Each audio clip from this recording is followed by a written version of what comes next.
And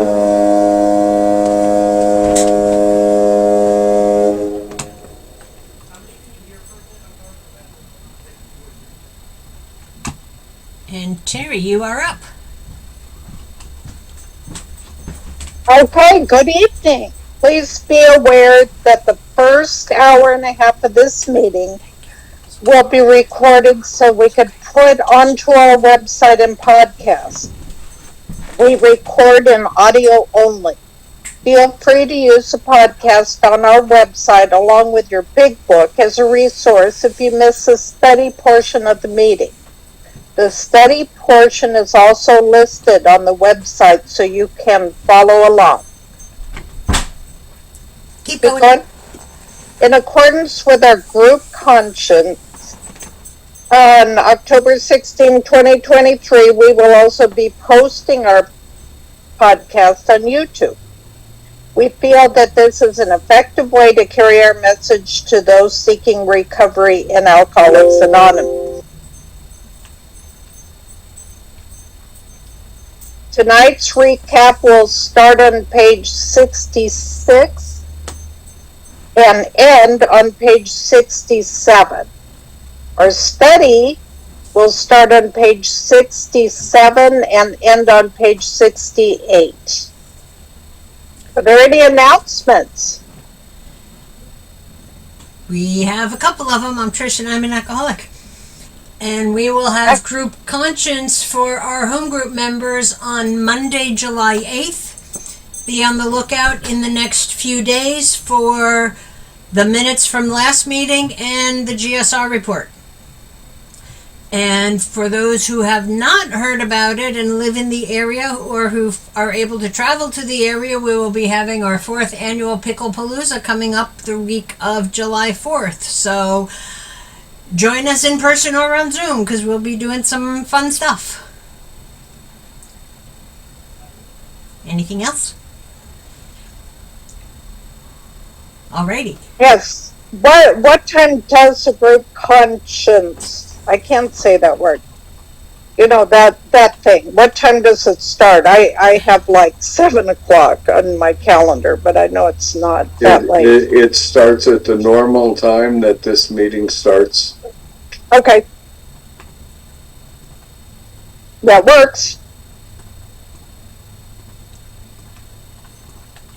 Okay, so good evening, everyone. I'm a recovered alcoholic and my name is Trish. Thanks. Welcome to the Lppbbsg Primary Purpose Big Book Study Group. To prepare for our Big Book study, let's get focused by having a 3-minute moment of meditation followed by our family's fog light prayer. And I'm a recovered alcoholic. My name is Terry. Thanks for joining us tonight. We're going to start the meditation in a minute, so please take a moment to get situated. Please be aware of background noises when you are unmuted and sharing, as to not distract others or yourself. And we suggest that we all observe proper Zoom etiquette. If you wouldn't do it in a live meeting, please don't do it here. A friendly reminder, absence of profanity offends no one. Please keep yourself muted during someone else's share, and we'll call on you in the order hands are raised. Okay, from the 3rd to the 1st edition of Alcoholics Anonymous. We of Alcoholics Anonymous are many thousands of men and women who have recovered from a seemingly hopeless state of mind and body. To show other alcoholics precisely how we have recovered is the main purpose of this book and of this group. For the meditation, some suggestions are focus on your breath and posture. Breathe in God and breathe out self. Take this time to reconnect with God. Let the craziness of the day drift away and ask God to help you focus on the study. And it's time for those cute little monks.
Please join us in our family's foglight prayer, and you'll find that on your screen.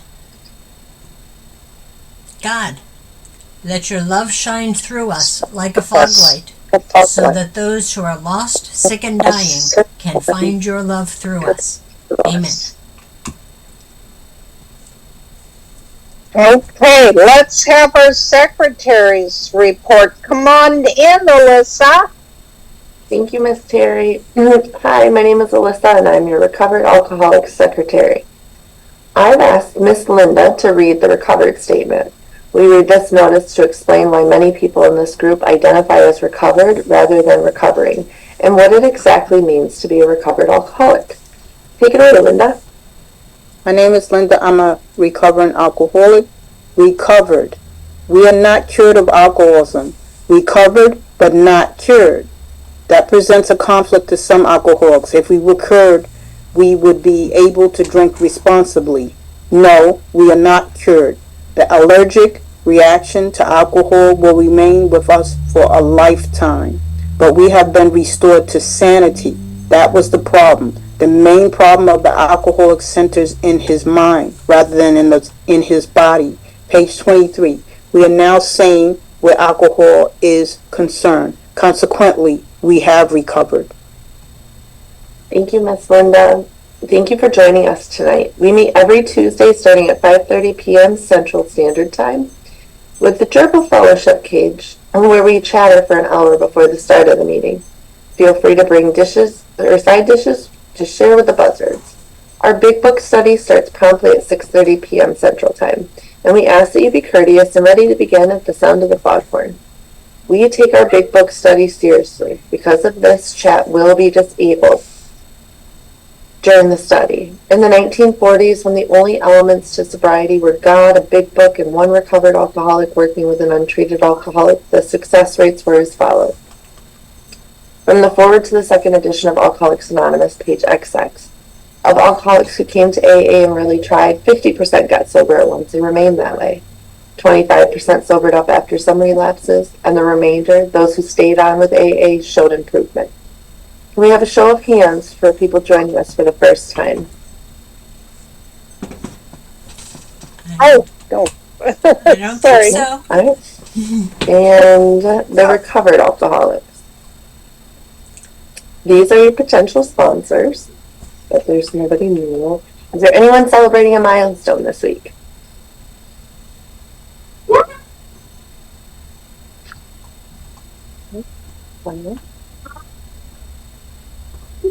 If you should require a Big Book of your own, we have large print editions available that can be sent to you by buzzard mail. Delivery time questionable. Please remember to practice our 7th tradition by donating to the group address Venmo or PayPal posted in the chat and on the screen. Our suggestion is to purchase a Big Book and take an untreated alcoholic through the program of recovery. Please visit our website posted in the chat. Thank you and see you next week. Thank you, Alyssa, and thank you, Linda, both for your service. From Chapter 2, there is a solution. The tremendous fact for every one of us is that we have discovered a common solution. We have a way out on which we can absolutely agree and upon which we can join in brotherly and harmonious action. This is the great news this book carries to those who suffer from alcoholism. This is an open meeting, and as such, all who have an interest in alcoholism and our program of recovery are welcome. Because this is an open meeting, you need not identify yourself nor your reason for being here if you don't wish to do so. Your anonymity will be protected. We ask that you protect ours. While this is an open meeting, membership in this group is limited to those who wish to recover from alcoholism and have a desire to stop drinking for good and all. Each member of Alcoholics Anonymous is a potential sponsor of a new member and should clearly recognize the obligations and duties of such a responsibility. Before we begin our study of the Big Book, last week we reviewed Tradition 5. Tonight, let's take a quick look at Tradition 6. And Art is our traditionalist. Please refer 2 of Alcoholics Anonymous. Or Thanks, take it Terry. away. You're welcome. My name is Art. I'm a grateful recovered alcoholic, and we're looking at Tradition 6 tonight. And the short form reads, an AA group ought never endorse, finance, or lend the AA name to any related facility or outside enterprise, lest problems of money, property, and prestige divert us from our primary purpose. And the long form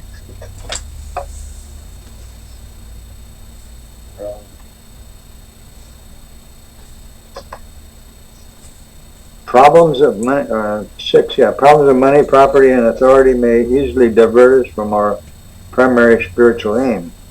We think, therefore, that any considerable, is this the right one? Yeah, I guess it is. Any considerable property of genuine use to AA should be separately incorporated and managed, thus dividing this material from the spiritual. An AA group, as such, should never go into business. Secondary aids to AA, such as clubs or hospitals, which require much property or administration, ought to be incorporated and so set apart that, if necessary, they can be freely discarded by the groups. Hence, such facilities ought not to use the AA name. Their management should be the sole responsibility of those people who financially support them. For clubs, and AA managers are usually preferred, but hospitals, as well as other places of recuperation, ought to be well outside AA and medically supervised. While an AA group may cooperate with anyone, such cooperation ought never to go as far as affiliation or endorsement, actual or implied. An AA group cannot bind itself to no one. That's kind of a mouthful, but as with all of our traditions, this tradition was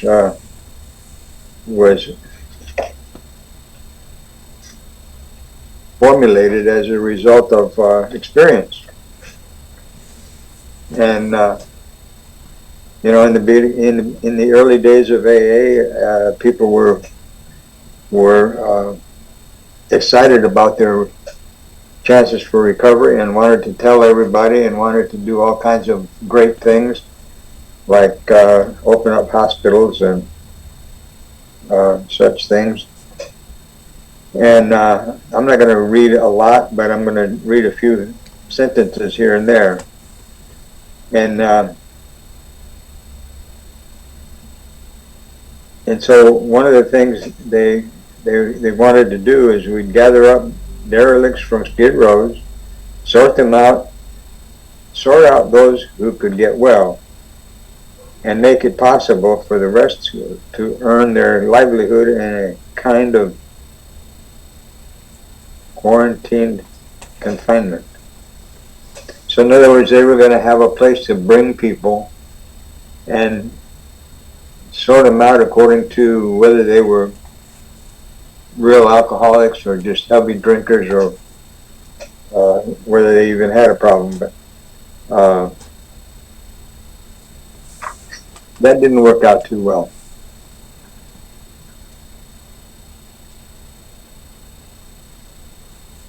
And then it talks about they tried AA hospitals and they all bogged down because you can't put an AA group into business. Too many busybody cooks spoil the broth.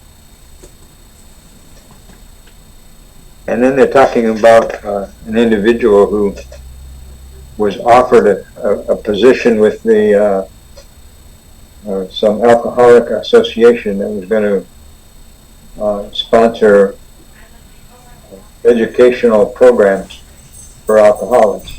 They thought it would be good for their image. And so they wanted to find an alcoholic, recovered alcoholic who had some experience with public relations and whatnot. And so they found this guy that they wanted to hire, but he was a little reluctant. But he went to the service board in New York and asked them if there was anything in the traditions that would prevent him from taking this position. Now the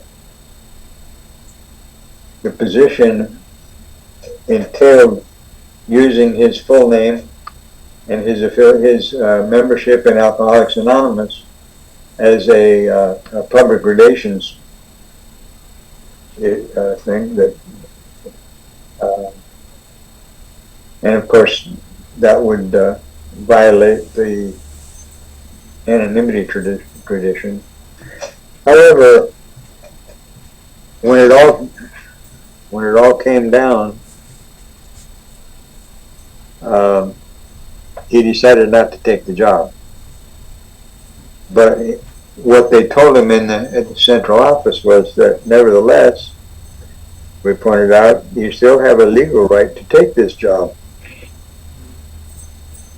And I'm going to read the rest of the paragraph. I know that, he said, but this is no time for legalities. Alcoholics Anonymous saved my life, and it comes first. I certainly won't be the guy to land AA in a big time trouble, and this would really do it. And then the final paragraph says, concerning endorsements, our friend had said it all. We saw as never before that we could not lend the AA name to any cause other than our own. And so, again, it's through experience that this was formulated that we have to remain a separate entity. Even clubs that are, some of them use names that indicate their AA, but the purpose of a club is to make possible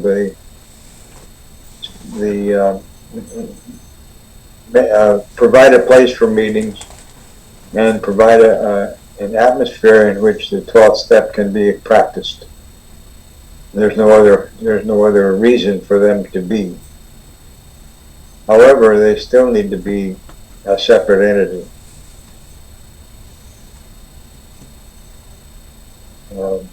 We had an experience years ago in Lake Elsinore. We had a club there, and we ran into some financial difficulty. We didn't get the support that we needed in order to keep it open. So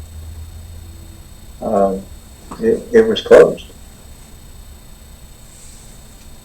And a group of us decided that we needed a meeting place and didn't really want to try to open another club, but we needed to find some place that we could have meetings and share the expense of the building, and so that we could continue to have meetings in Lake Elsinore. And we did that. But again, even though it was all AA members that were involved, we kept it as a separate entity. And the meetings that wanted to meet there, we charged them a nominal rent, and so that way everybody shared in the expenses of the building, and it worked out very well, and it's still going today. But it's an example of what this tradition is all about, is that Alcoholics Anonymous as such cannot align itself with any other organization, and it's also pointed out in our preamble.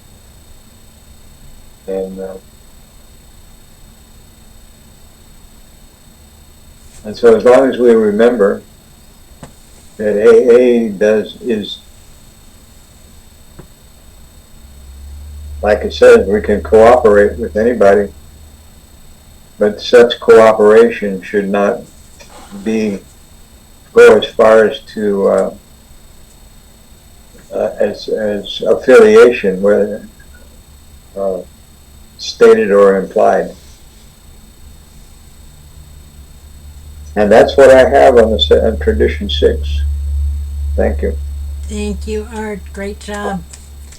And we will have another traditionalist coming in next week for Traditions 7, 8, and 9. And Art, I appreciate your service for the last 3 traditions, 4, 5, and 6.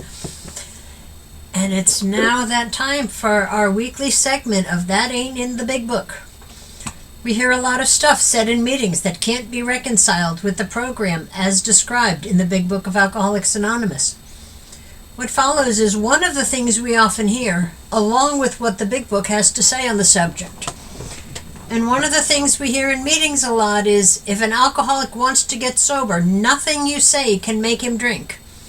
Susan, can you come on in and let us know what the book says about that? Sure. If an alcoholic wants to get sober, nothing you can say can make him drink. That's page 103, paragraph 2. A spirit of intolerance might repel alcoholics whose lives could have been saved had it not been for such stupidity. He would not even do the cause of temperate drinking any good, for not one drinker in 1,000 likes to be told anything about alcohol by one who hates it. Thank you so much. Jerry, you're muted. Yes, I am. Thanks, Susan. As we study, please make use of the pens, highlighters, and rulers so that you can share this experience with another alcoholic. In order for us to stay focused as we study the Big Book, we use the Big Book Study Guide prepared by Joe and Charlie and Krusty Cliff of the Dallas Primary Purpose Group. Okay, tonight we're going to start our recap on page 66. It is plain that a life, and it's going to end on page 67, set these matters straight. And Marilyn is going to do our recap for us tonight. Okay. Everyone, my name is Marilyn. Hold on a minute. Got a little bit more for you first. Oh. After the page is read, we will ask questions from the imaginary podium, starting back where our study portion began on page 67. The answers will be one sentence unless otherwise specified, and multi-part questions are simply a one-sentence answer split up by commas, semicolons, hyphens, and other fun bits of punctuation.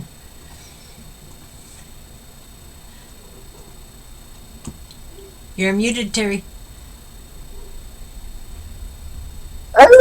Basically, in English, what that means is we are going to read the material once through and then dissect the information a second time through the question and answer format. Notice how the language in the questions gives us a new light in which to consider the study material. This is important because hearing the question and rereading the content offers a definite way of comprehending the material covered. After we've completed the study, we open up for comments, questions, observations based on what was just read. If you have spiritual experiences with this information, you are free to share. Please keep your share on topic and under 5 minutes. At the 5-minute mark, you may hear a timer beep or see a cute little puppy jump up in one of the windows to show you that your time is finished. However, Big Book study is not therapy. Should you begin sharing on topics which are more appropriately discussed in a different setting, for instance with your sponsor, please do not be offended when we cut that conversation short and send the buzzards nipping at your heels. For that purpose, we have fellowship meetings before and after our study time. You can never go wrong by commenting on the pages studied, which brings us to the words of one of the co-founders of Alcoholics Anonymous. Sobriety, freedom from alcohol, through the teaching and practice of the 12 steps is the sole purpose of any Alcoholics Anonymous group. And how we arrived at this point. Is Jamie there to do that part? Yes, he is. Jamie, will you tell us how we arrived at this point? Sure, I'd be happy to. Hi, family. My name is Jamie. I am a very grateful recovered alcoholic. I discovered this book study by listening to a podcast, and I became so hooked on it, and I shared it with some others, and I said, when I retire, I'd like to start a meeting like this. And they said, we think you should do it, and you should do it at your house, and you should do it now. That date came on January 7th, 2020. And we have been doing this ever since. We started the title page of the book, where we find our very first promise, the story of how many thousands of men and women have recovered from alcoholism. And from there, with the questions and answer format, or the question format, we have gone line by line through the preface, the forewords, all of the everything up to page 164. It's a 94-week book study. It started out as 86 weeks, but we stretched it out to 94. And in that process, what we did was we added Dr. Bob's Nightmare. And through the study, we're directed to visit the spiritual experience 3 times. But we decided to do 2 weeks on the traditions and through the questions format, and also revisit the spiritual experience for a 4th time in a standalone meeting all by itself to close it out, and then we started all over again. We are in our 3rd season, and we are in our 4th year. Through that, the other things that we have done is we have developed a website, a podcast, and there, as you heard earlier, we also use YouTube as a casting device. This group is very, very active in the service structure as well. So please feel free to come join us and get involved if you like what we have to offer. We'd love to have you as a home group member. Thank you. Thank you, Jamie.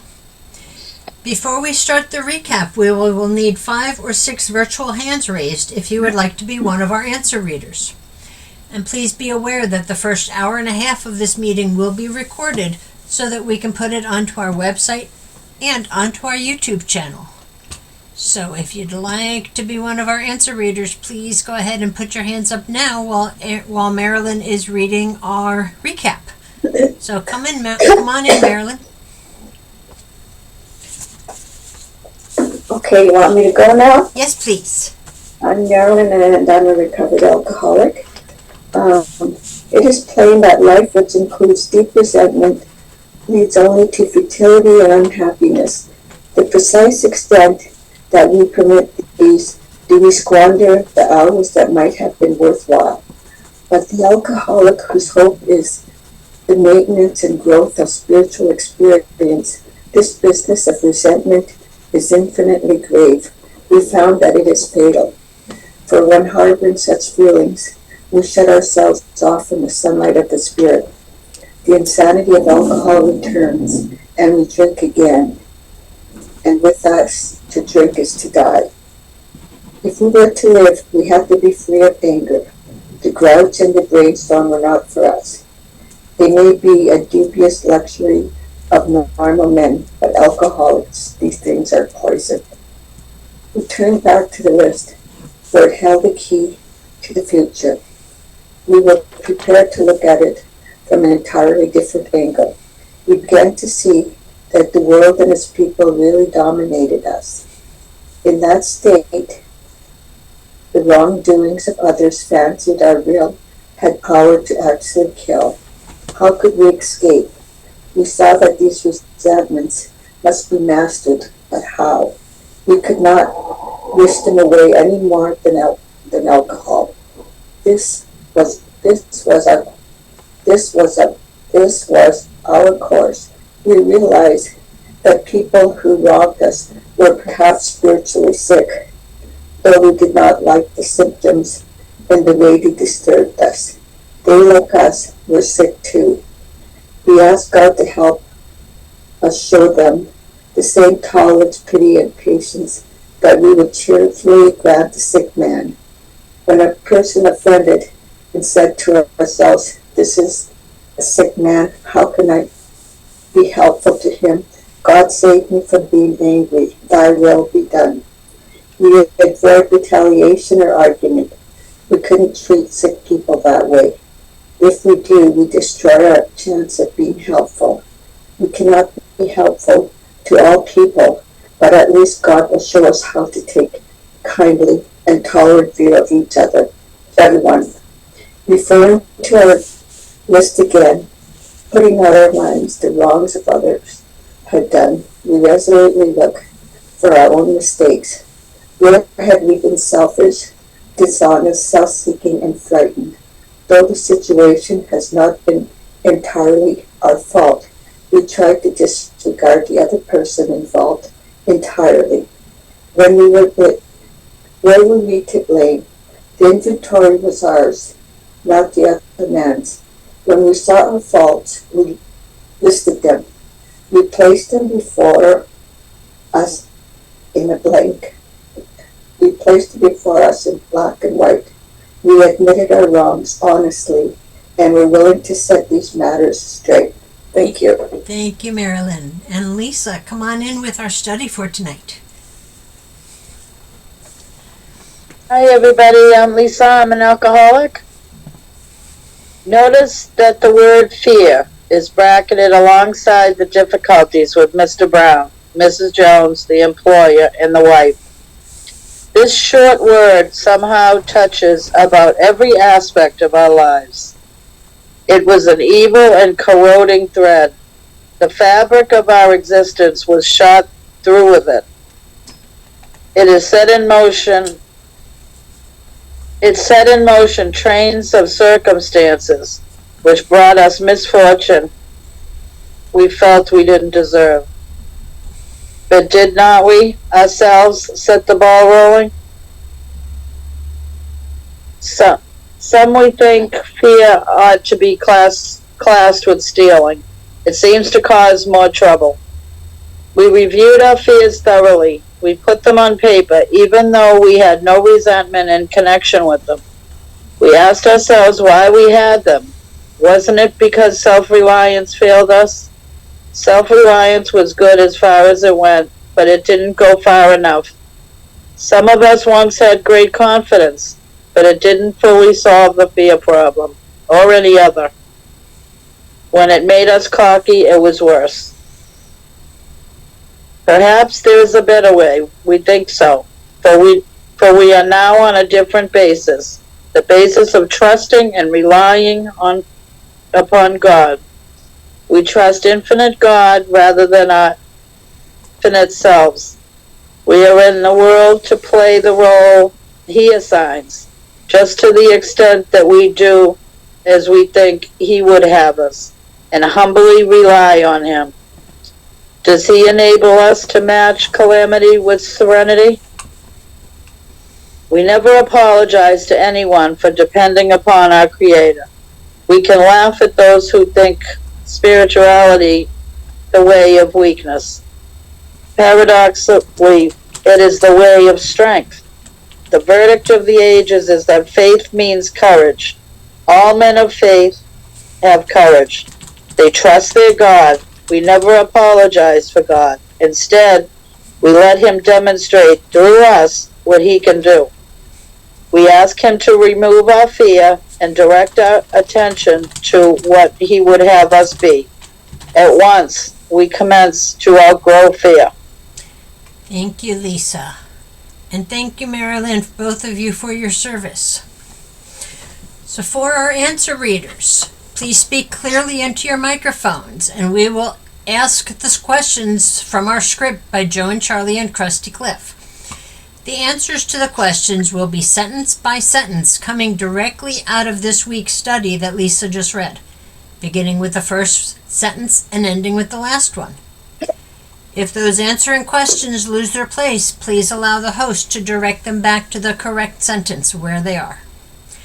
And our batting order tonight will be Jamie, Nancy, Linda, Kat, and William. So Jamie, you get our first question. But before that, Jerry has a comment to come in with.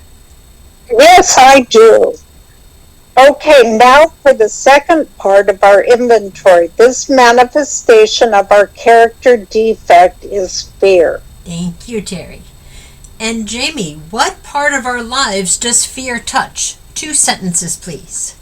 Notice that the word fear is bracketed alongside the difficulties with Mr. Brown, Mrs. Jones, the employer, and the wife.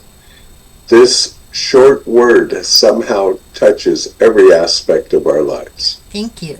And Nancy, is it part of our experience? It was an evil and corroding thread. The fabric of our existence was shot through with it. Thanks so much, and it's great to see you tonight. Linda, what does it set in motion? It set in motion trains of circumstances which brought us misfortune we thought we didn't deserve. Thank you. And Pickled Cat, who is responsible for the fear we experience? But did not we ourselves set the ball rolling? Thank you. And William, how do we classify fear? Sometimes we think fear ought to be classified as feeling. And Jamie, why? It seems to cause more trouble. Thank you. Nancy, what do we do with our fears? We review our fears thoroughly. Thank you. Terry, you're muted. I'm going to jump in with a comment. We do exactly the same thing with our fears that we did with our resentments. List everybody and everything that we feared. Once they are listed, we ask ourselves why we have them. After that review, we see how segments of our lives have been affected. And finally, are they the result of our selfishness, dishonesty, self-seeking, or frightened way of treating those we have listed? Thank you, Terry. And Linda, do we write them down? We reviewed our fears thoroughly. Next sentence, we put them on paper. We put them on paper. Keep going. Also, we put them on paper even though we had no resentments in connection with them. Thanks so much. And Kat, what do we ask ourselves? We asked ourselves why we had them. And William, wasn't it because self-reliance failed us? Sorry, does self-reliance have anything to do with it? Excuse me? I read your sentence, so you answer. Does self-reliance have anything to do with it? And you'll say, wasn't it?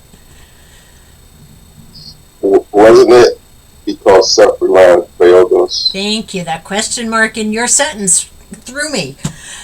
Jamie, how good is self-reliance? Self-reliance was good as far as it went, but it didn't go far enough. Thank you. And Nancy, a 2-part question. What did some of us once have, and what did it solve? Some of us once had great self-confidence, but it didn't fully solve the fear problem or any other. Thank you. And Linda, what made it worse? When it made us cocky, it was worse. Thank you. Kat, what do we think about this matter? Perhaps there is a better way. We think so. Thanks so much. And William, what different basis are we now on, having started carrying out our 3rd step decision? Well, we are now on a different basis. The basis of trusting and relying upon God. Absolutely. And Jamie, who do we now trust? We trust infinite God rather than our finite selves. Thank you. And Nancy, what is our role in life now? We are in the world to play the role He assigns. Thank you. And Linda, a 2-part question. Just to the extent we do what? And if we really let Him direct our life, what is promised? just to the extent that we do as we think He would have us and humbly rely on Him, does He enable us to match calamity with serenity. Thank you. And Kat, when and to whom do we apologize for our way of life? We never apologize to anyone for depending upon our Creator. Thank you. William, we can laugh at who? We can laugh at those who think spirituality the way of weakness. Thank you. Jamie, what does faith produce?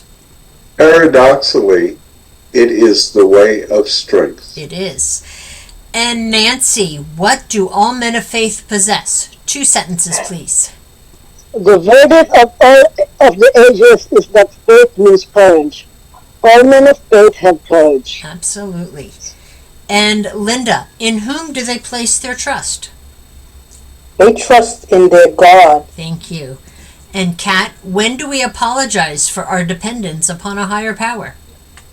We never apologize for God. Thank you. William, what do we let Him do?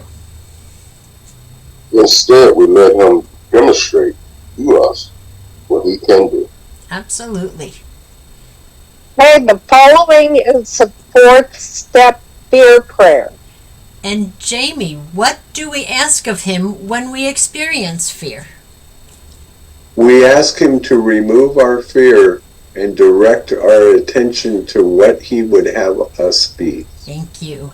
And Nancy, our final question, what are we promised will begin to happen at once? At once, we commence to outgrow fear. Thank you so much. And all of our readers can put their hands down, and we will now open the floor for sharing. If you have experience with the portion of the book that we just read, please feel free to put your hand up and share. And a friendly reminder as we share, absence of profanity offends no one. We're open for comment, questions, observations based on what was just read. And if you have spiritual experiences with this information, you too are free to share. So who's going to jump in first? Hi, Linda. Hi, my name is Linda. I'm an alcoholic. This last part, these last 2 paragraphs really struck me. Matter of fact, this whole page 68. And if you look, you just see the word God all through every paragraph. And the part that I like is that it's talking about fear, then it talks about God, and then it gives us a prayer. It gives us a prayer. You know, we ask God to remove our fear and direct our attention to what He would have us be.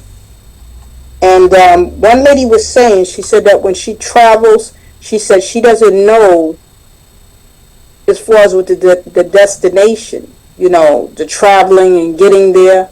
But she said one thing is that she does know that when she gets to the end of her destination, she knows that God is there.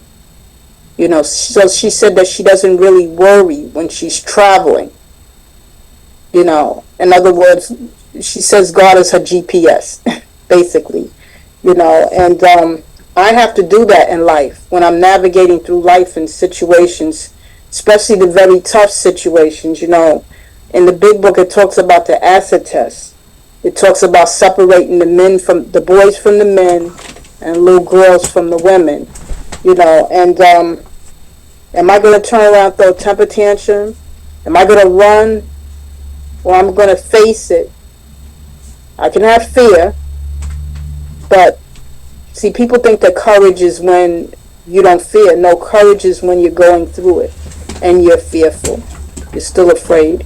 And I can be afraid of something, but I can say, listen, this is what I feel, but what I know as far as with my God, what my God is going to do for me, it's going to be okay. God is going to make it okay. Everything is going to be well.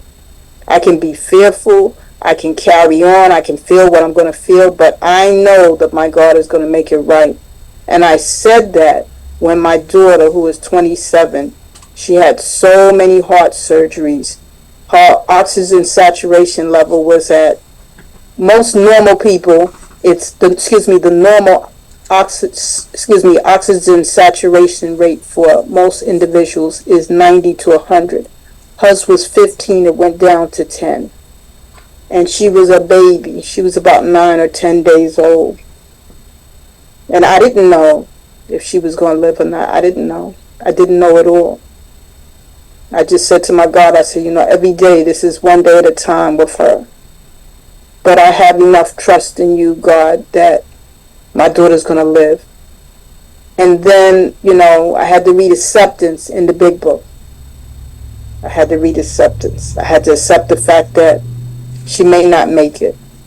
She's going to go back to her maker. And it was like, how do you feel about that? I said, when my mother died, she went back to her maker. And she was in no longer pain. And people say that. They say, when somebody passes away, they always say, that person's in a better place. And that's how I had to accept it. That if she wasn't going to be here on earth with me, she would be in a better place. And that's when you get to a level where you just trust God totally, 100%. It's not blind faith. You just trust God because you're at that point. You're so broken. You're so lost. You're so beaten down. You have no choice but to trust God. You can have all the fear in the world, but at the end of the day, you're going to have to trust God whether you want to or not. And this right here talks about it. It even talks about the rebellious. It talks about the self-reliance. Well, I'm going to rely on myself. I'm going to do this myself. That's what you think. When it comes to life and death, no, you don't. And see, that's when God shows us who God really is. And God is God all by himself. God is God all by himself. Does not need one help from us. And that's what I found out in that experience. And I'm so glad that I went through that experience. I think I had about 8-9 years sober. And I'm so glad that I went through that experience, and the people that were in my life were in my life. And those same people passed on. Those same people passed on. But they were there for me. They were very supportive. And they let me know that everything is going to be all right. And this is where you got to put your trust in God. And you have to accept it. And if you carry on and you scream and yell, you're not going to make it any better. Not for yourself. Not for anyone. Not for the doctors. Nothing. And I had one doctor tell me after she had a very bad heart attack.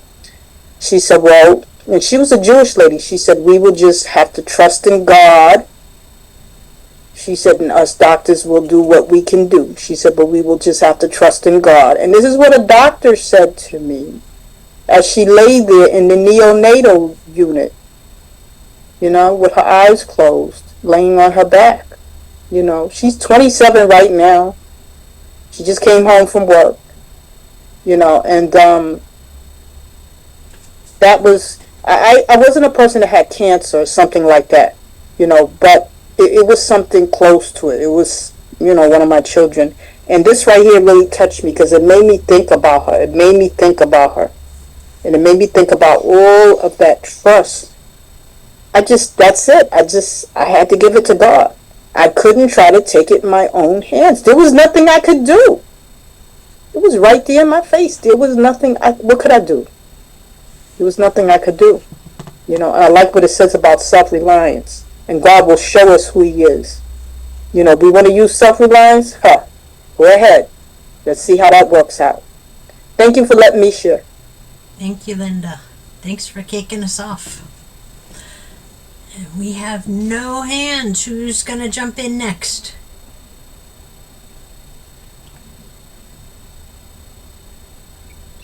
Anthony Alcoholic. Hi, Anthony. Hi, group. My name is Anthony Alcoholic. I need a belly pickle. I didn't drink today or any other dry substances in my body. I have no desire to use. Thank God, power is far, far, far, far away from me, and that's where I want to keep it. I'm in a meeting to listen to other people's experience, something out. Great meeting, great shares. Good meeting, especially the meditation, the opening of the monks. One day I'll make it to the temple. I'm in the temple now. I'm in the presence of my higher power, showing me love and service and care for this alcoholic so I can stay alive. My wife had surgery last week. She had 500 stones removed from her I prayed to my higher power like I never did before. Before surgery, I was taking my wife to dinner or brunches, and I was enjoying her, you know. Been married 28 years with my wife. Realizing the beauty of a marriage, you know. In the movie West Side Story, Tony married Maria, and there was racial stuff in there, but if they're kneeling at the chapel in that movie, what a powerful movie. I was like 8 years old, but if you look at that YouTube video, above both of them is a light. To me, it represents the higher power shining his love upon those two, because they had their difficulty with racism. Tony and Maria, love story, West Side Story, what a powerful movie. What a powerful director. You know, in my marriage, I feel that the same thing's happening to me. That my higher powers above me showing his light upon me. I'm looking in New York, and to my left is the west. There's the sun going down now. Beautiful sunset. My father used to love that too. Dad, rest in peace. I'm 69 years old in recovery. And I said to myself recently, you know, Anthony, you better let go of the anger, you better let go of the fear, let go of the cursing, the yelling, the screaming, the controlling, and the fighting people, man. Fighting my wife, fighting my daughter, fighting people at large. Just be at peace, Anthony.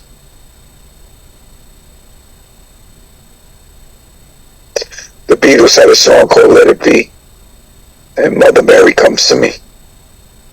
Powerful song. That was my 8th grade graduation song, Catholic school. Beatles were awesome. Let it be, let it be. That's what I gotta do. I'm grateful to be here in my life, you know. My original sober day was May 20th, 1994. I relapsed 20 years ago on Percocet. I wanted to die. I relapsed on the CB non-narcotic oil, and I sipped it and I got buzzed off it, so I had 5 years clean. I felt that my wife didn't love me. I had the Romeo and Juliet syndrome. I wanted to kill myself, but I'm not going to do that no more. Those 2 relapses were a learning experience for me to stay sober and clean no matter what. So I did 3 different fellowships, this one and 2 other ones to stay clean and dry. Having one on relationships as well. You know, can't name names. All I could talk about this house. This is the house that I'm in now. But I just want to thank my higher power. Thank this group for listening to me too, and my widows and my family. And my wife, thank God she survived. My daughter's a doctor. She's watching over. She had to take her to that. We had to take her to the emergency room today. She had an abscess, a little infection. They released her pretty quick. They numbed the area and removed the cyst, and she got medication at the pharmacy. But I have to separate myself from the family because I don't like the way I'm being treated, the gaslighting, narcissism, and talking to me any which way you want. The big book says I don't have to fight anybody or alcohol. I don't have to defend myself and my maker. So I'm at peace right now with myself and my dog and my higher power in this medium, my higher power, my maker. Let him mold me the way he wants me to mold me. Let him make me the way he wants me to make me. You know. I'm so grateful for my life.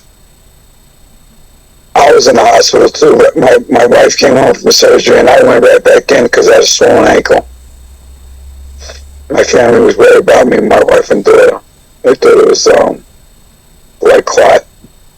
So I stood 15 hours in the emergency room, just still in prayer to my higher power. Every time I'm in the hospital, I get on the gurney, I look up to those white lights, man. I start praying, man. Thank God everything came back negative.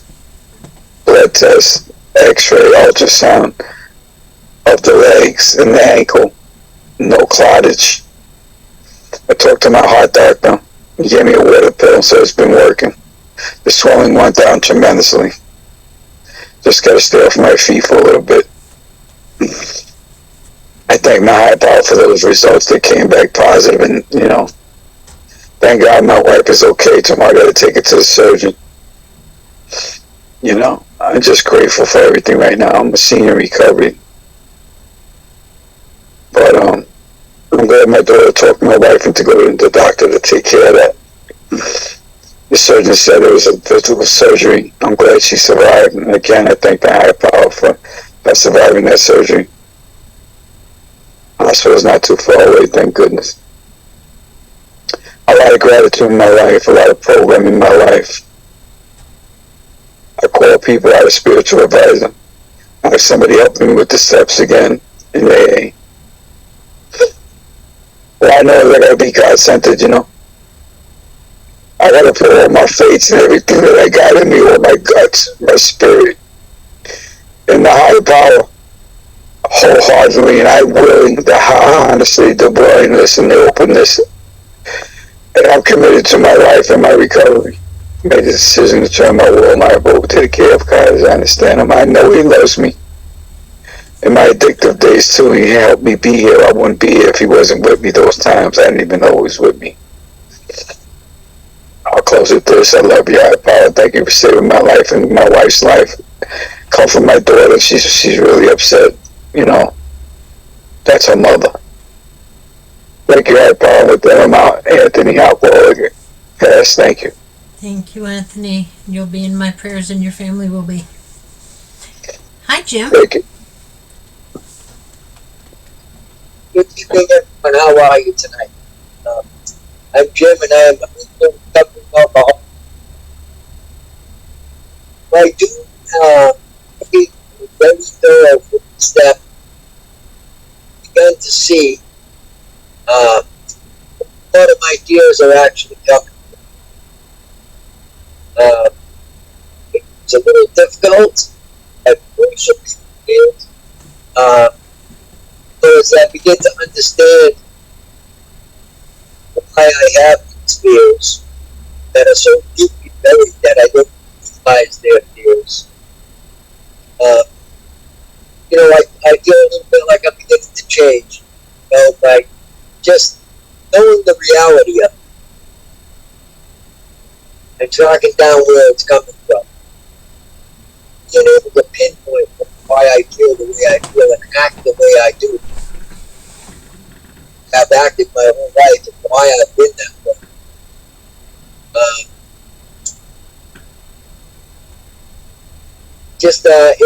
It makes it a lot easier to deal with things day to day. I've still got a lot of work to do on it, but I see how it really begins to help, like almost right away.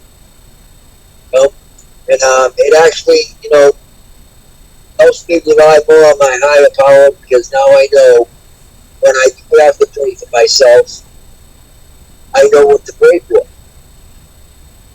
As far as I've gotten, that's been revealed to me so far.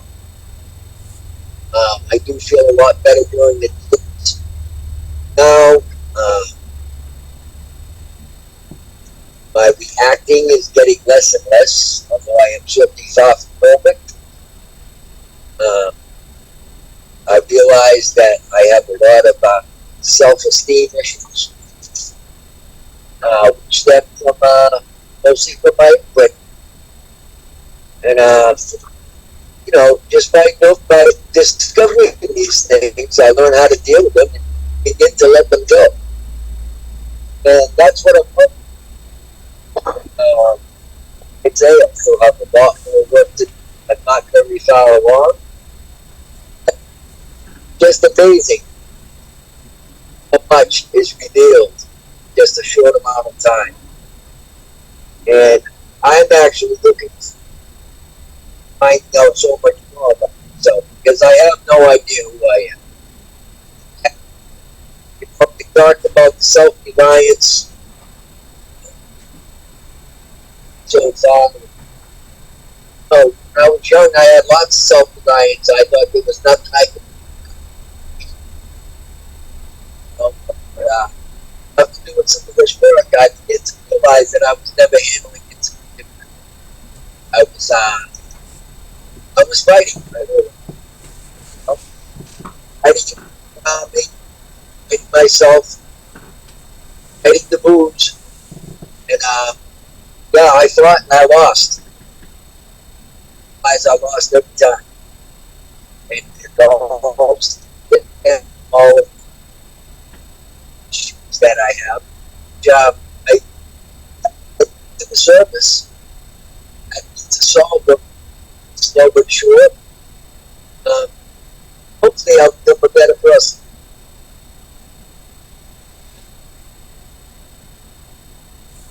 I say I still have a lot to do, so I shall carry on recovery. Thanks for all being.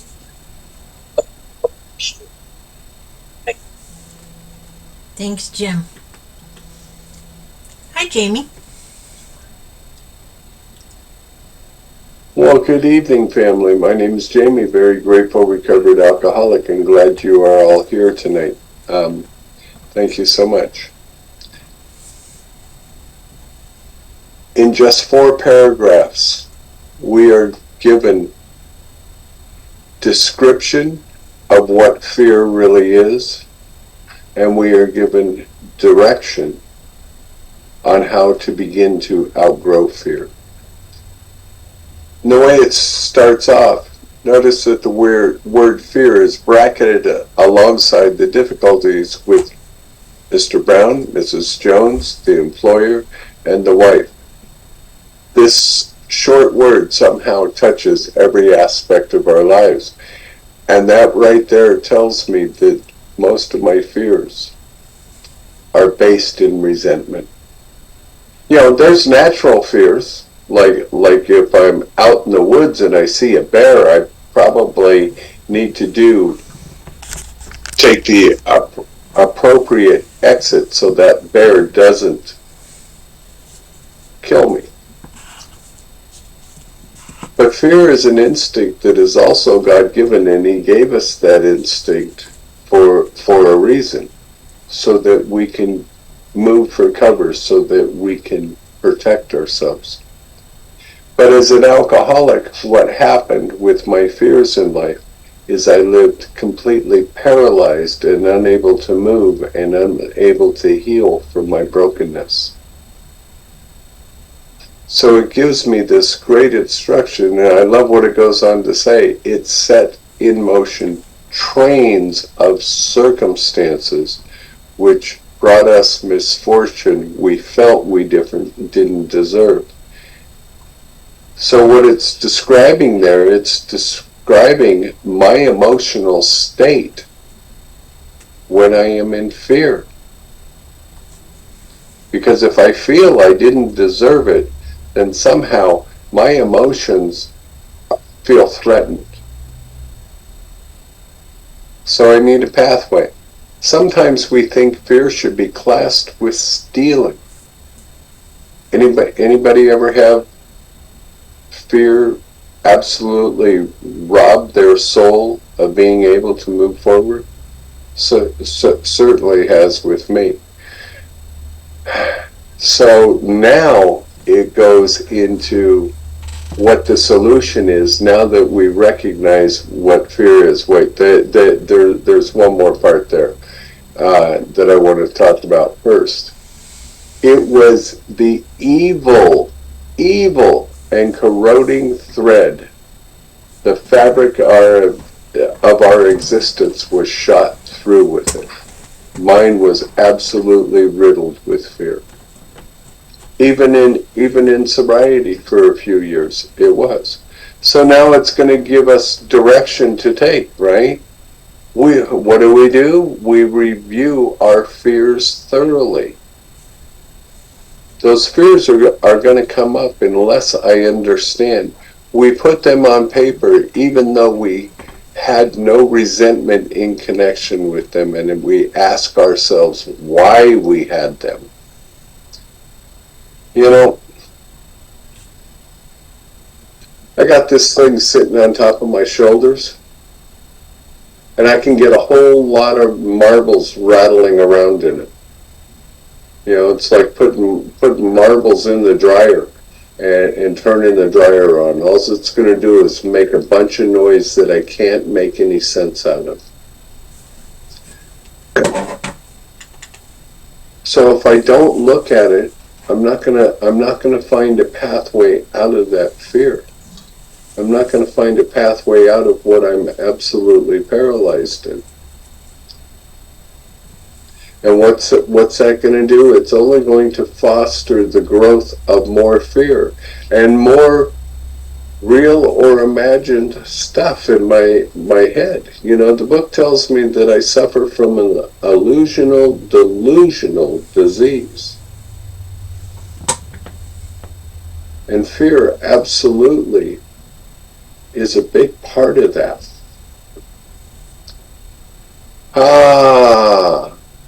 We ask ourselves why we had them. Wasn't it because self-reliance failed us? And I think this is pretty powerful, because what we're looking for in dealing with these fears is God reliance. A little farther down the page, it goes on to say, we are now on a different basis. The trusting and relying upon God. We trust infinite God rather than finite selves. We are in the world to play the role He assigns. You know, a few years ago, I stopped trying to assign myself roles in life because it still did nothing but cause me pain and misery. I'd try and assign roles in your life to my life and in my life to your life. And all I did was make an absolute mess out of it. And with it, it had such a strong foundation in fear that it absolutely paralyzed me. And folks, raise your hands, because this ain't about me. Somebody say something, damn it. Here's what I can tell you, and it talked about here as well, that all men of faith have courage. So I cannot of myself develop courage. You hear people say all the time, well, I need to rally the courage, I need to muster up the courage. That is beyond human power. I do not have the power to give myself courage. But my God has the power to grant me the courage to walk through the pain and the fears. I can tell you that I have been through more emotional pain sober than I ever went through in my drinking and non-conference approved substance use.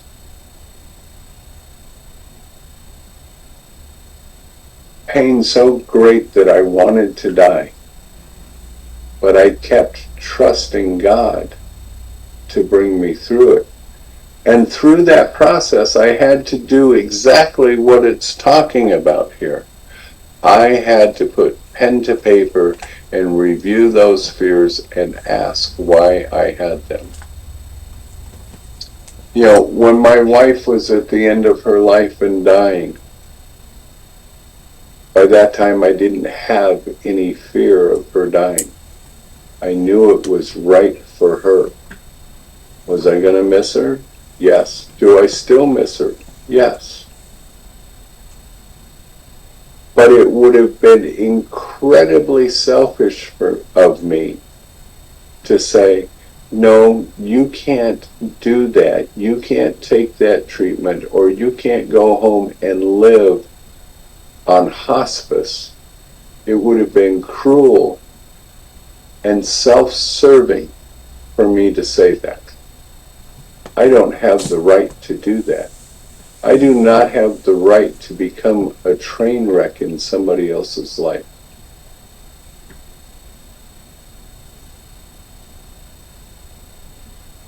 It says, we can laugh at those who think spirituality the way of weakness.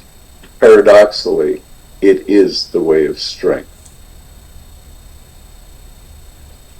You know, had a lot of things happen in my life, especially the last few years. But one thing is absolutely for sure and for certain. I absolutely 100% trust God with every aspect of my life. And there is absolutely no negotiation on that with anybody. I do not put anyone over my God. My God always comes first. And as a result of that, while I may have some painful situations go on in my life, I do not have to live in fear over them, and I do not have to become spiritually, physically, or emotionally paralyzed by those fears.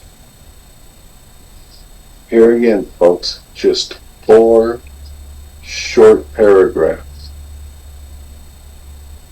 identifies what fear does to us.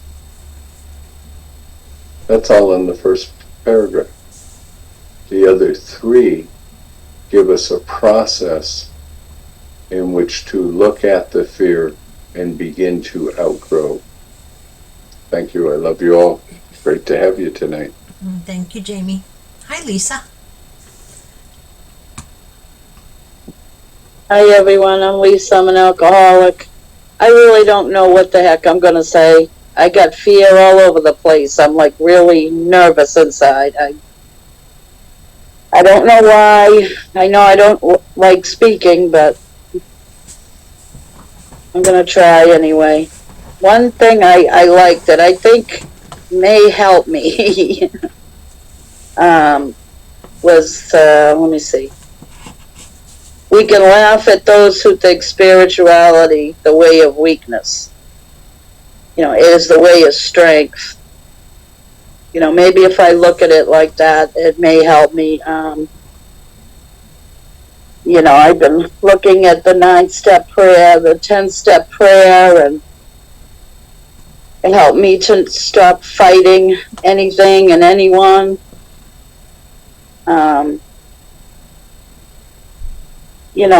I think I'm doing well, and then something will happen, and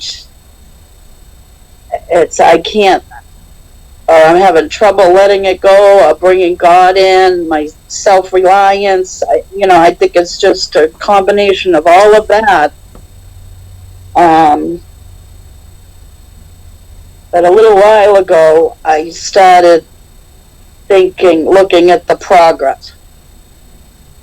And, earlier today, I picked up the phone, I talked about it. I got on this meeting, and that was very tough for me. I never did that. When I was in that state, no way was anybody going to see that in me. And so I'm grateful I was willing to do that and let you guys know a little bit what was going on. And yeah, where was God today? I brought him in for a little bit when I was talking to my sponsor earlier, and I started to feel better, and then I took a little nap, I got up, and it was right back. Something else happened, and boom. And, but I'm grateful I got on here, and, just trying to do the work and trying to understand more and more, and,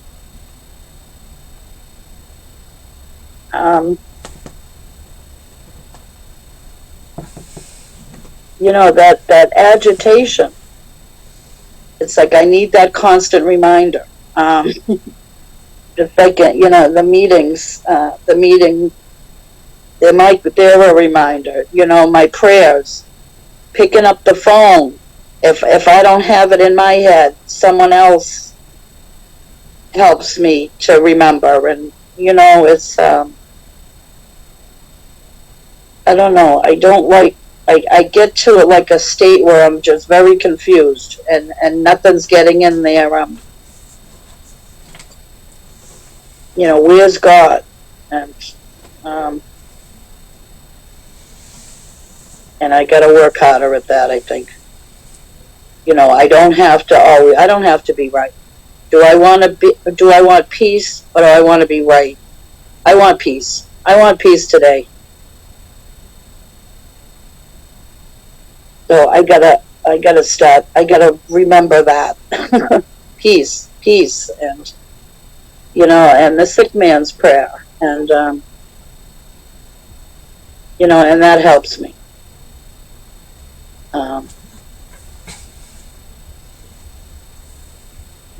Many times today, please God help me. This last episode, I didn't do that. I kind of sat in it until I got into the meeting, and then it came out kind of in tears. But a lot of times I don't know exactly what it is. And then I'm trying to figure that out, and I get more and more caught up in my own stuff. And I think I just got to keep picking up the phone and getting out of myself as best I can.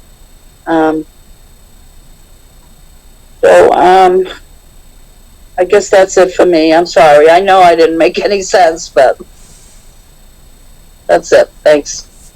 Thank you, Lisa. Glad you're here. Hi, William.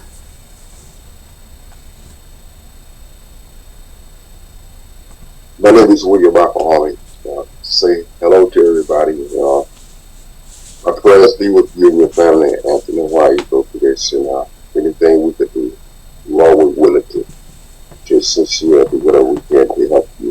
And definitely, when I was struggling with this, I didn't even know that it was causing the type of behavior that I was having. And definitely, I thought I had willpower. Life I began to learn at the game of material success. Only thing I did was drink more because of the kid, because I could never get enough of nothing that would make me happy. I needed more. So to come here and read this and see this and see what happened, and what it say, I call it willpower. What it's call it, wasn't it because of self-reliance failed us? Yeah. And so definitely fear in everything. Fear of people, fear of economic security, fear of life, fear of death, fear of everything. Yeah. And down on what it says, the wonderful say was that we rely upon God, one time I came in this program, that it took me some time to get there, but where I began to practice that, And I remember one little word in the 12 and 12 to say something like this: when your will conform with God's will is better than anything you ever could want for yourself. Took a load off my back. Took a big load off my back. A lot of pressure off me too, because of as I look back, even though all the fear and everything I was going through, God was always there for me. But I just didn't realize it. And I remember being a kid, growing up, they said God help babies in food. And they say, they had these little short thing there that went right over my head. They said, when you know better, you would do better, And that's what happened to me. Today, it's a lot of stuff going on in my life, but I don't have the fear. In my family dynamics, all our aunts and aunts, mothers and fathers have passed on, and a lot of the people around my age, and we're getting sick in the hospital. Sister in California in the hospital, sister in Florida in the hospital, and stuff like that. So I have, what I've noticed about myself, I have to be very careful with the words that come out my mouth when I'm talking to them whenever they're sick, And that's only because of this program, and so I'm be here and learning about myself. Today I don't have those things. God has provided all my needs.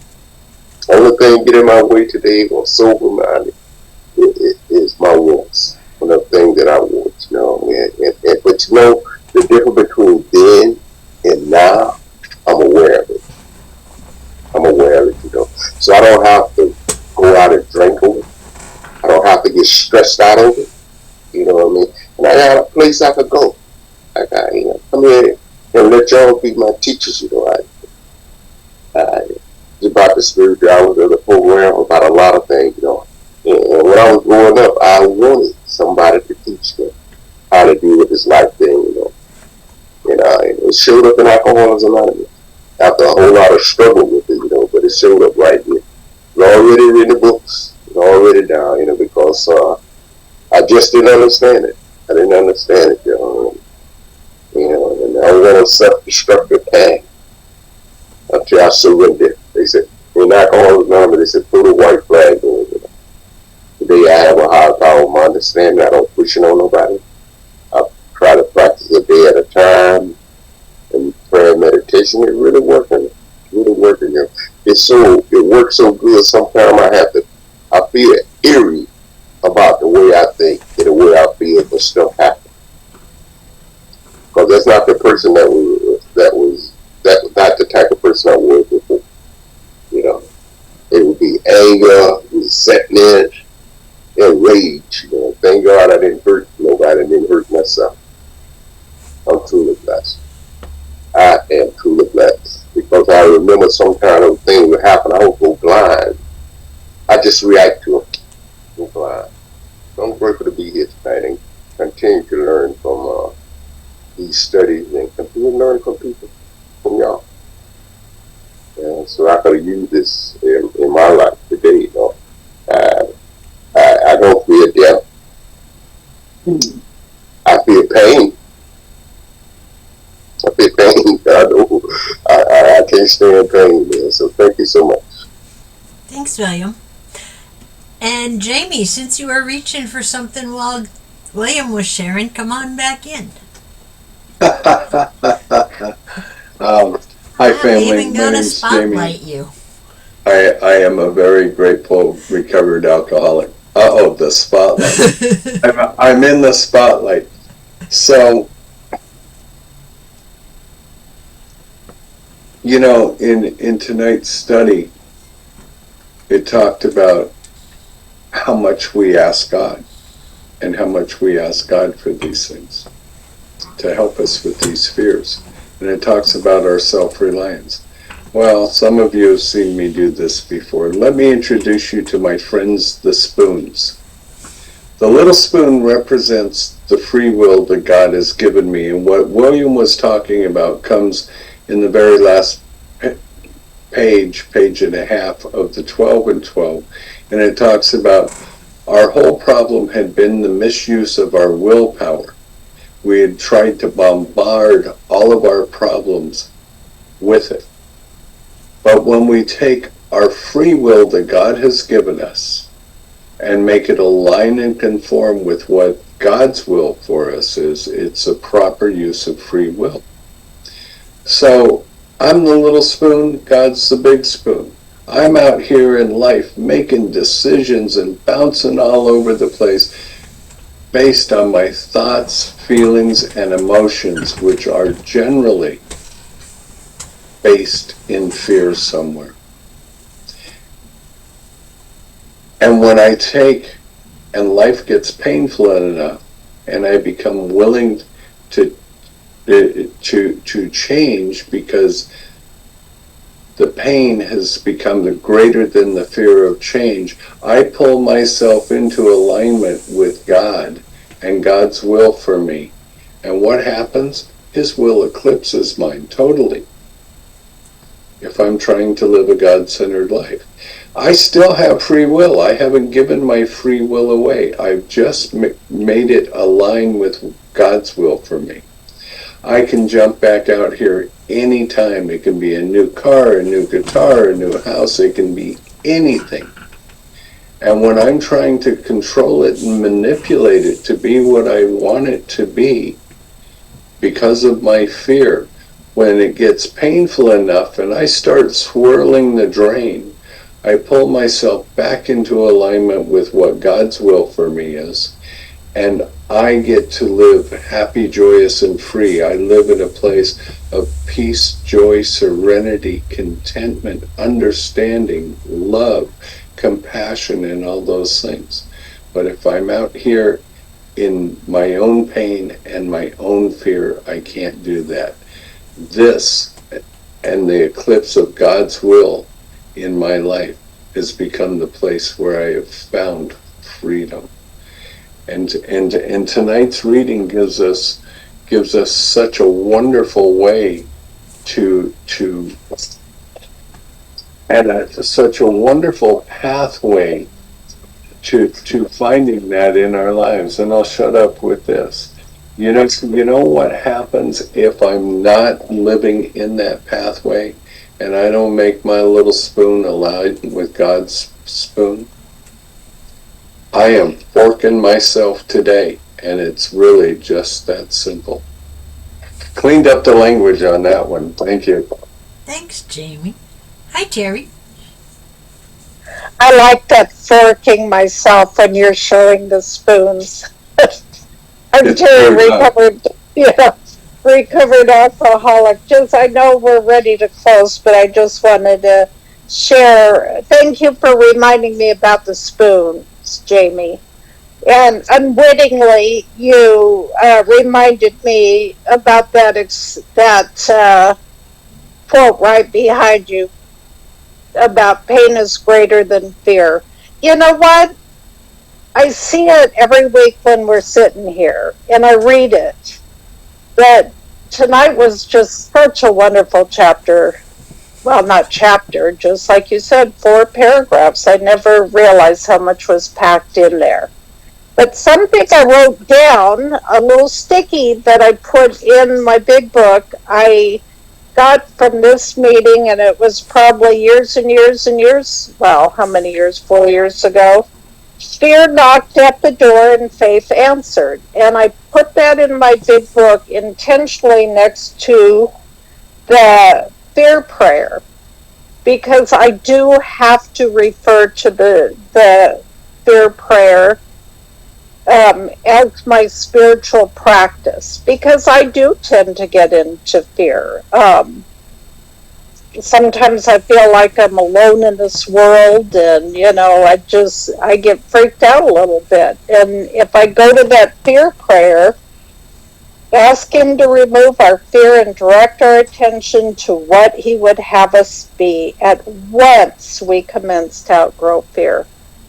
And that's just such a wise spiritual practice, because it's worked for me over and over and over again. It's not to get me out of fear, but to lessen it to the point where I'm comfortable. That's my favorite, even more than the third. I know I've said before that the third step prayer is my favorite, but I think this is my favorite. And I've talked about the retreat before that I go to every February. And the facilitator is a musician. He used to be a priest. But he's got many, many years of musical experience. And he put this to music. And I cannot remember the tune. I don't have that kind of brain, but we would do rounds, just like we did in Girl Scouts, where half the room would start and then the other would come in, and would do this fear over and over and over again until we had it memorized. And to me, that's just such a good way to memorize something, is to put it to music. I guess he says that makes both parts of our brain are working together to get rid of fear. So sometimes I'll sing, I make up my own tune. But that way I got both parts of my brain working on that fear. And lastly, I want to give a big hug to Lisa, because you let us watch the program in action tonight. We got to watch you work through what you were going through and talk about it and just open up to us. And I just love that. It just makes me feel so proud to be part of this program. And Deli Pickle, Anthony, if you're still there, I will continue to pray for you and your family. And thank you all for all the wonderful shares tonight. It just, and the readings, all your readers, it was just such a good meeting tonight. And I needed to hear that part about fear. Even though I don't have anything that I'm fearful about right this second, there's something bubbling in me. I think it's probably financial fear, but that's okay. I can deal with it. Thanks for letting me share. Thanks, Terry. And I am going to jump in real quick, just because I can before we close out. And Jamie, I know you're going to correct me when I botch this quote that's on the wall behind you, or I may as well just have you unmute and tell everybody what it is, because that's only a partial. Yeah, it's only a partial, and it says, when the pain is greater than fear. The wall wasn't big enough to paint the whole thing, and Art gave this to me many, many years ago. When the pain I'm in becomes greater than the fear of change, that's when I develop the willingness to change. Thank you, Jamie. Mm-hmm. And, I'm one of those that it was touched on in the reading and people talked about it. I would get paralyzed by fear. Until that pain came. Until that fear transferred into the pain of sitting stuck where I was. Not even realizing that as I was sitting there, at one point, years, paralyzed in that fear of changing my life, changing my goals, changing where I was going. And it was definitely a period of living in self-reliance. This isn't the way I want it, so I'm not gonna do anything. And I had to find that God reliance to get out of that stuck. It's like the old game Candyland with the little spots on the board with the black dots, the cherry pitfalls, and you had to get a double to get out of it. And that would always take me forever to find that double piece. And it was the same thing. It took me forever to get out of that stuck spot. And it was fear. I didn't recognize it at the time, but it was the fear of the change of circumstances, the fear of the emotion, the fear of the what if, and no God reliance anywhere to help me get through it. But once I came back to that trusting and relying on God and not relying just on me, the willingness came to move forward and get out of that pit hole. And the fear still creeps in, and I still feel it, and I know when it's there. I spent a long time taking it out to dinner and curling up in bed with it. I recognize it when it's coming up. But I don't have to invite it in anymore. Sometimes I do, but I kick it out after a few hours rather than a few days or a few years. And then the other line that really stuck out at me was that some of us had great self-confidence, but it didn't fully solve the fear problem or any other. I had, in some instances, self-confidence growing up. But I was afraid to pull attention to myself to act out on that self-confidence. So I would always look at those who were getting up, doing their thing, not caring what the rest of the world thought. And those were the people who I would want to be my friends, but I didn't even have the confidence to become friends and say, hey, how do you do that? Pull me into your circle so I can learn how to do that. Because I just never had the confidence. The fear of doing something was always greater than the self-confidence of wanting to do something. And I know that held me back for years. I missed out on a lot of opportunities. But again, once I have that God reliance, even if I'm not real comfortable doing something, I'm able to do it because I know it's an experience that God is giving me so that I can do it and to show me that I can do it. And with that, I'm going to have Terry come on back in so that she can read out our closing. Thank you so much, Trish. I needed to know I wasn't alone in that fear creeping up on me. Okay, sometimes that's all it takes is just knowing you're not alone. Okay, this is our closing from page 164. Our book is meant to be suggestive only. We realize we know only a little. God will constantly disclose more to you and to us. Ask Him in your morning meditation what you can do each day for the man who is still sick.